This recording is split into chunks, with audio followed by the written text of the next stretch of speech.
ओम शांति। मुरली है 29 जुलाई 2025। बाप दादा के मधुर महावाक्य।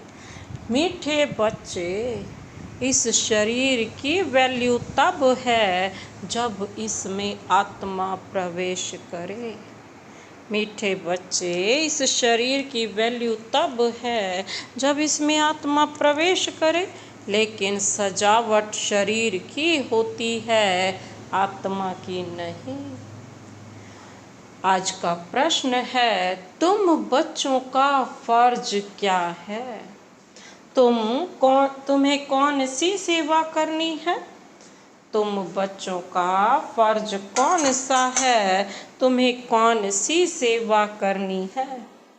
बाबा ने उत्तर दिया, तुम्हारा फर्ज है अपने हम जिन्स को नर से नारायण, नारी से लक्ष्मी बनने की युक्ति बताना। तुम्हें अब भारत की सच्ची रूहानी सेवा करनी है। तुम्हें ज्ञान का तीसरा नेत्र मिला है, तो तुम्हारी बुद्धि और चलन बड़ी रिफाइन होनी चाहिए। किसी में मोह जरा भी ना हो। बाबा क्या कहते, तुम्हारा फर्ज है अपने हम जिन्स को नर से नारायण, नारी से लक्ष्मी बनने की युक्ति बताना। तुम्हें अब भारत की सच्ची रूहानी सेवा करनी है। तुम्हें ज्ञान का तीसरा नेत्र मिला है, तो तुम्हारी बुद्धि और चलन बड़ी रिफाइन होनी चाहिए। किसी में मोह जरा भी ना हो। आज का गीत है, नयनहीन को राह दिखाओ प्रभु। ओम शांति। डबल ओम शांति। तुम बच्चों को रेस्पॉन्ड करना चाहिए। ओम शांति। हमारा स्वधर्म है शांति। तुम अभी शांति के लिए थोड़े ही कहाँ जाएंगे? मनुष्य मन की शांति के लिए साधु संतों के पास भी जाते हैं ना। अब मन बुद्धि तो है आत्मा के ऑर्गन्स, जैसे यह शरीर के ऑर्गन्स हैं, वैसे मन बुद्धि और चक्षु। बाबा कहते, अब चक्षु जैसे यह नयन है, वैसे वह नहीं है। कहते हैं ना, हे प्रभु नयनहीन को राह बताओ। अब प्रभु व ईश्वर कहने से वह बाप का लव नहीं आता है। बाप से तो बच्चों को वर्षा मिलता है। यहाँ तो तुम बाप के सामने बैठे हो, पढ़ते भी हो। तुमको कौन पढ़ाते हैं? बाबा कहते ये है नशा चढ़ना चाहिए। तुम ऐसे नहीं कहेंगे कि परमात्मा व प्रभु पढ़ाते हैं, तुम कहेंगे शिव बाबा पढ़ाते हैं। बाबा अक्षर तो बिल्कुल सिंपल है भी बाप दादा। आत्मा को आत्मा ही कहा जाता है, वैसे वह परमात्मा है। बाबा वह कहते हैं, मैं परम आत्मा यानी परमात्मा तुम्हारा बाप हूँ।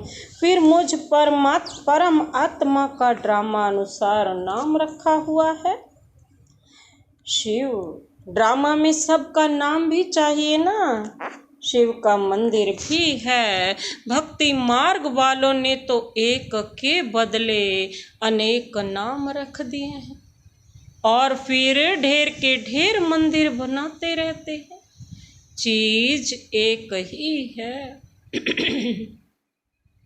सोमनाथ का मंदिर कितना बड़ा है, कितना सजाते हैं। महलों आदि की भी कितनी सजावट रखते हैं। आत्मा की तो कोई सजावट नहीं है, वैसे परम आत्मा की भी सजावट नहीं है। वह तो बिंदी है, बाकी जो भी सजावट है वह शरीरों की है। बाप कहते हैं न हमारी सजावट है न आत्माओं की सजावट है। आत्मा है ही बिंदी। इतनी छोटी बिंदी को तुम बिंदी तो कुछ पार्ट बजा ना सके। वह छोटी सी आत्मा शरीर में प्रवेश करती है तो शरीर को कितनी प्रकार की सजावट होती है। आत्मा के प्रवेश करने के बाद ही शरीर सजता है। मनुष्यों के कितने नाम हैं। किंग क्वीन की सजावट कैसे होती है। राजा रानी की आत्मा तो बिल्कुल सिंपल बिंदी है। अभी तुम बच्चों ने यह भी समझा है आत्मा ही ज्ञान धारण करती है। बाप कहते हैं मेरे में भी ज्ञान है ना। शरीर में थोड़े ही ज्ञान होता है, मुझ आत्मा में ज्ञान है। बाबा कहते मुझे यह शरीर लेना पड़ता है। शिव बाबा कहते ब्रह्मा बाबा का तन लेना पड़ता है तुमको सुनाने के लिए। शरीर बिगड़ तो तुम सुन ना सको। अब यह गीत बनाया भी है ना, बनाया है ना।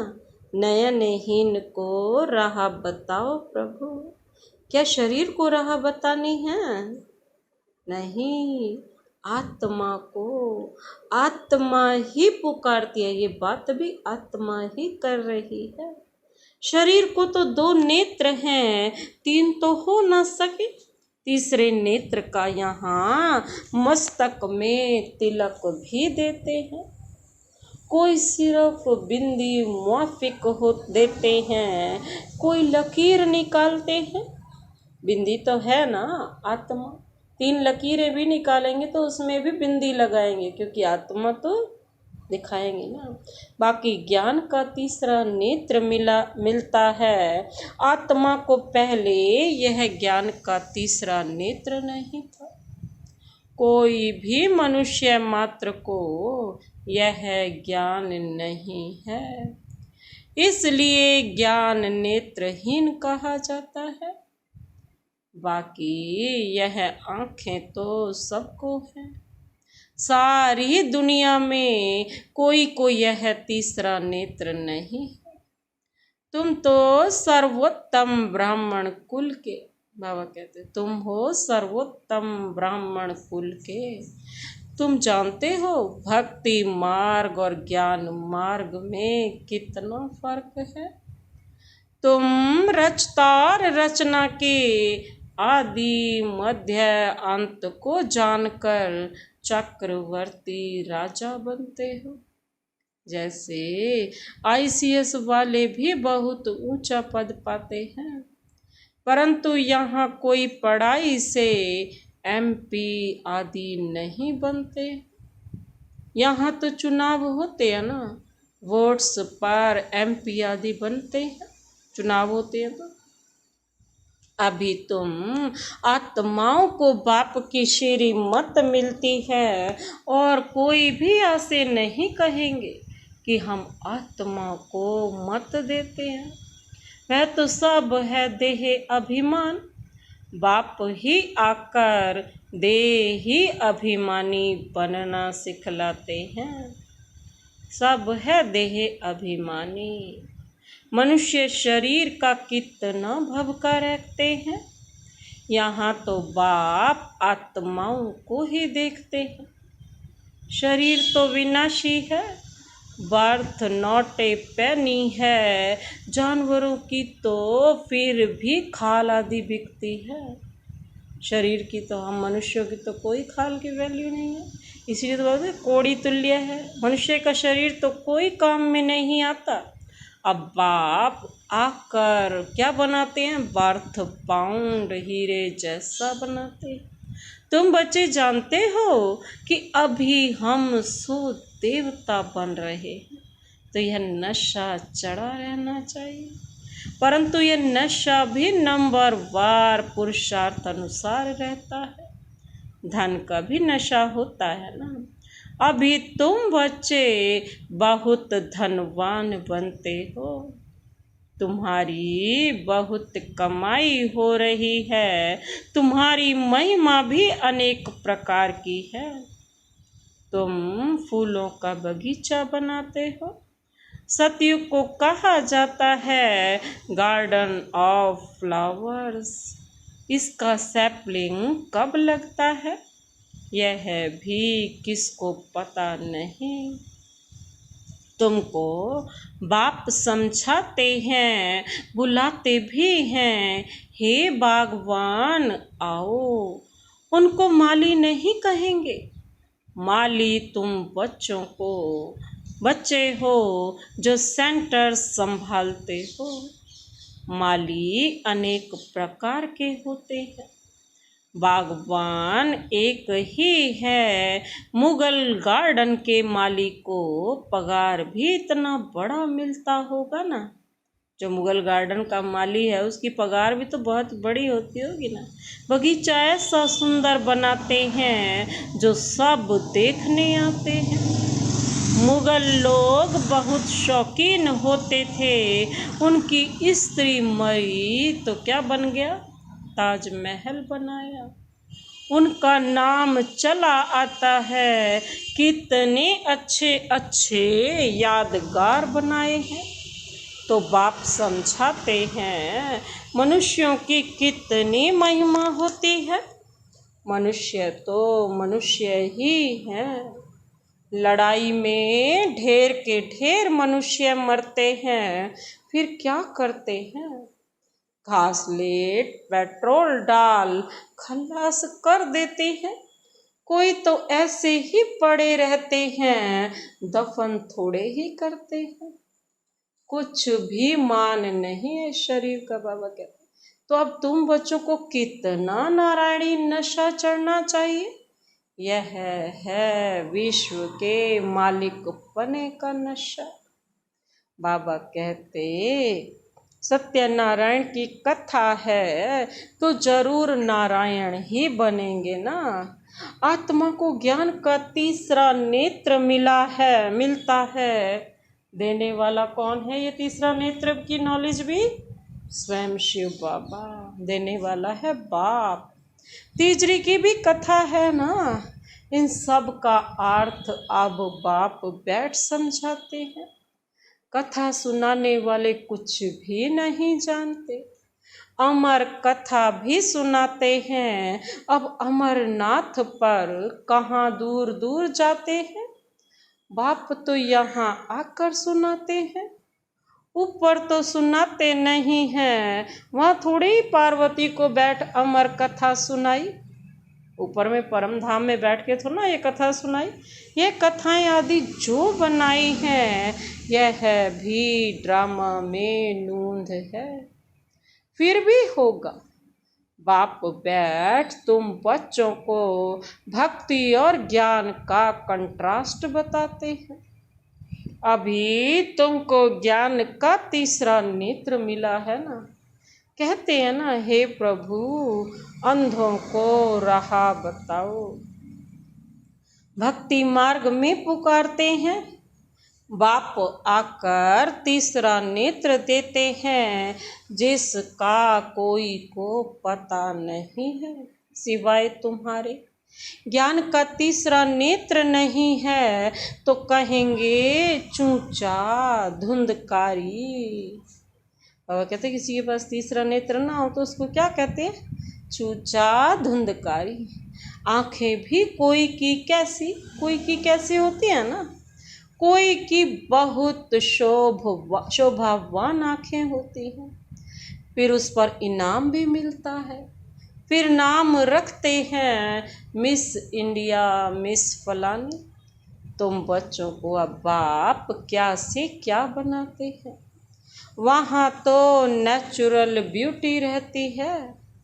श्री कृष्ण की इतनी महिमा क्यों है। क्योंकि सबसे जास्ती ब्यूटीफुल बनते हैं। नंबर 1 में कर्मातीत अवस्था को पाते हैं, इसलिए नंबर 1 में गायन है। यह भी बाप बैठ समझाते हैं। बाप बार बार कहते हैं, बच्चे मन मना भव। हे आत्माएं, अपने बाप को याद करो। बच्चों में भी नंबरवार तो है ना। लौकिक बाप को भी समझो, 5 बच्चे हैं। उनमें जो बहुत सयाना होगा उनको नंबर 1 रखेंगे। माला का दाना हुआ ना, बाबा कहते कहेंगे यह दूसरा नंबर है, यह तीसरा नंबर है। बाबा कहते एक जैसे कभी नहीं होते। बाप का प्यार भी नंबरवार होता है। वह है हद की बात और यह है बेहद की बात। जिन बच्चों को ज्ञान का तीसरा नेत्र मिला है, बाबा कहते हैं उनकी बुद्धि और चलन बहुत रिफाइन होती है। एक किंग ऑफ फ्लावर होता है, तो यह ब्रह्मा और सरस्वती किंग क्वीन फ्लावर ठहरे ना। ज्ञान और याद दोनों में तीखे हैं। तुम जानते हो हम देवता बनते हैं। मुख्य 8 रतन बनते हैं। पहले पहले है फूल, फिर युगल दाना ब्रह्मा सरस्वती। माला से मरते हैं ना। वास्तव में तुम्हारा पूजन नहीं है, सिमरण है। तुम्हारे ऊपर फूल नहीं चढ़ सकते हैं। फूल तब चढ़ें जब शरीर भी पवित्र हो। यहाँ कोई का भी शरीर पवित्र नहीं है। सब विष से पैदा होते हैं, इसलिए विकारी कहा जाता है। इन लक्ष्मी नारायण को कहते ही हैं संपूर्ण निर्विकारी। बच्चे तो पैदा होते होंगे ना, ऐसे तो नहीं कोई ट्यूब से बच्चा पैदा हो जाएगा। यह भी सब समझने की बातें हैं। तुम बच्चों को यहाँ 7 रोज भट्टी में बिठाया जाता है। भट्टी में ईंटें कोई तो पूरी पक जाती हैं, बाबा कहते हैं कोई कच्ची रह जाती है। भट्टी का मिसाल देते हैं ना। अब ईंट की भट्टी का थोड़े ही शास्त्रों में वर्णन हो सकता है। फिर उसमें बिल्ली की भी तो बात है ना। गुलाब कावली की कहानी में भी बाबा कहते हैं बिल्ली का नाम दिखाया है। दीवे को बुझा देती है ना, दीपक को। तुम्हारा भी यह हाल होता है ना। माया बिल्ली विघन डाल देती, तुम्हारी अवस्था को ही गिरा देती है। देह अभिमान है पहला नंबर, फिर और विकार आते। देह अभिमान है पहला नंबर, फिर और विकार आते हैं। मोह भी बहुत होता है। बच्ची कहे मैं भारत को स्वर्ग बनाने की रूहानी सर्विस करूँगी। वो चाहती है बच्ची, लेकिन मोहवश माँ बाप कहते हम अलाउ नहीं करेंगे। यह भी कितना मोह है। तुम्हें मोह की बिल्ली या बिल्ला नहीं बनना है। तुम्हारी एम ऑब्जेक्ट ही यह है। बाप आकर मनुष्य से देवता, नर से नारायण बनाते हैं। तुम्हारा भी फर्ज है अपने हम जिन्स की सेवा करना, भारत की सर्विस करना। तुम जानते हो हम क्या थे, क्या बन गए हैं। अब फिर पुरुषार्थ करो राजाओं का राजा बनने के लिए। तुम जानते हो हम अपना राज्य स्थापन करते हैं, कोई तकलीफ की बात नहीं। विनाश के लिए भी ड्रामा में युक्ति रची हुई है। आगे भी मूसलों से लड़ाई लगी थी। जब तुम्हारी पूरी तैयारी हो जाएगी, सब फूल बन जाएंगे, तब विनाश होगा। कोई किंग ऑफ फ्लावर है, कोई गुलाब, कोई मोतिया है। हर एक अपने को अच्छी रीति समझ सकते हैं कि हम अक हैं व फूल हैं। बहुत हैं जिनको ज्ञान की कुछ धारणा नहीं होती है। नंबरवार तो बनेंगे ना, या तो बिल्कुल हाईएस्ट या तो बिल्कुल लोएस्ट। राजधानी यहाँ ही बनती है। शास्त्रों में तो दिखाया है पांडव गल मरे, फिर क्या हुआ कुछ भी पता नहीं। कथाएं तो बहुत बनाई हैं, ऐसी कोई बात है नहीं। अभी तुम बच्चे कितने स्वच्छ बुद्धि बनते हो। बाबा तुमको बहुत प्रकार से समझाते रहते हैं। कितना सहज है सिर्फ बाप को और वर्षे को याद करना है। बाप कहते हैं मैं ही पतित पावन हूँ। तुम्हारी आत्मा और शरीर दोनों पतित हैं। अब पावन बनना है, आत्मा पवित्र बनती है तो शरीर भी पवित्र बनता है। अभी तुमको बहुत मेहनत करनी है। बाप कहते हैं बच्चे बहुत कमजोर हैं, याद भूल जाती है। बाबा खुद अपना अनुभव बताते हैं। भोजन पर याद करता हूँ, शिव बाबा हमको खिलाते हैं, फिर भूल जाते हैं, फिर स्मृति में आता है। तुम्हारे में भी नंबरवार पुरुषार्थ अनुसार है। कोई तो बंधन मुक्त होते हुए भी फिर फंस मरते हैं। धर्म के भी बच्चे बना देते हैं।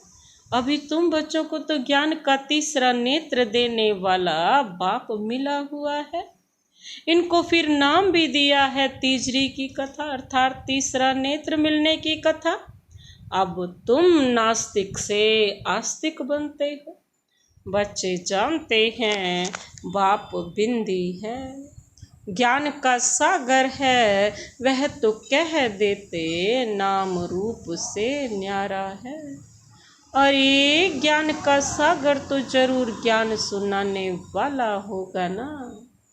इनका रूप भी लिंग दिखाते हैं, फिर उनको नाम रूप से न्यारा कैसे कहते। सैकड़ों नाम रख दिए हैं। बच्चों की बुद्धि में बाबा कहते ये सारा ज्ञान अच्छी रीति रहना चाहिए। कहते भी है ना परमात्मा ज्ञान का सागर है। सारा जंगल कलम बनाओ तो भी अंत नहीं हो सकता। अच्छा, मीठे मीठे सिकिलधे बच्चों प्रति मात पिता बाप दादा का याद प्यार और गुड मॉर्निंग। रूहानी बाप की रूहानी बच्चों को नमस्ते। हम रूहानी बच्चों की रूहानी बाप दादा को नमस्ते नमस्ते नमस्ते। Good morning. शुक्रिया बाबा शुक्रिया। धारणा के लिए मुख्य सार है। पहला पॉइंट है अभी हम बाप द्वारा बर्थ पाउंड बने हैं। हम सुदेवता बनने वाले हैं। इसी नारायणी नशे में रहना है। बंधन मुक्त बन सेवा करनी है। बंधनों में फंसना नहीं है। अभी हम बाप द्वारा बाबा कहते बर्थ पाउंड बने हैं। हम सो देवता बनने वाले हैं, इसी नारायणी नशे में रहना है। बंधन मुक्त बन सेवा करनी है, बंधनों में फंसना नहीं है। दूसरा पॉइंट है, ज्ञान योग में तीखे बन, मात पिता समान किंग ऑफ फ्लावर बनना है। और अपने हम जिन्स की भी सेवा करनी है। ज्ञान योग में तीखे बन, मात पिता समान किंग ऑफ फ्लावर बनना है। और अपने हम जिन्स की भी सेवा करनी है। आज का वरदान, वरदानी हाथ शिव बाबा का अपने सिर पर अनुभव करते हुए यह वरदान लेते हैं। अपने सर्व खजानों को अन्य आत्माओं की सेवा में लगाकर सहयोगी बनने वाले सहज योगी भव। अपने सर्व खजानों को अन्य आत्माओं की सेवा में लगाकर सहयोगी बनने वाले सहज योगी भव। बाबा कहते सहज योगी बनने का साधन है सदा अपने को संकल्प द्वारा, वाणी द्वारा और हर कार्य द्वारा विश्व की सर्व आत्माओं के प्रति सेवाधारी समझ सेवा में ही सब कुछ लगाना। जो भी ब्राह्मण जीवन में शक्तियों का, गुणों का, ज्ञान का व श्रेष्ठ कमाई के समय का खजाना बाप द्वारा प्राप्त हुआ है, वह सेवा में लगाओ। अर्थात सहयोगी बनो तो सहज योगी बन ही जाएंगे। लेकिन सहयोगी वही बन सकते हैं जो संपन्न हैं। सहयोगी बनना अर्थात महादानी बनना। आज का स्लोगन, बेहद के वैरागी बनो तो आकर्षण के सब संस्कार सहज ही खत्म हो जाएंगे। बेहद के वैरागी बनो तो आकर्षण के सब संस्कार सहज ही खत्म हो जाएंगे। अव्यक्त इशारे हैं, संकल्पों की शक्ति जमा कर श्रेष्ठ सेवा के निमित्त बनो। जैसे अपने स्थूल कार्य के प्रोग्राम को दिनचर्या प्रमाण सेट करते हो ना, ऐसे अपनी मनसा समर्थ स्थिति का प्रोग्राम सेट करो तो संकल्प शक्ति जमा होती जाएगी। अपने मन को समर्थ संकल्पों में बिजी रखेंगे तो मन को अपसेट होने का समय ही नहीं मिलेगा। मन सदा सेट अर्थात एकाग्र है तो स्वतः अच्छे वाइब्रेशंस फैलते हैं, सेवा होती है। अच्छा, ओम शांति।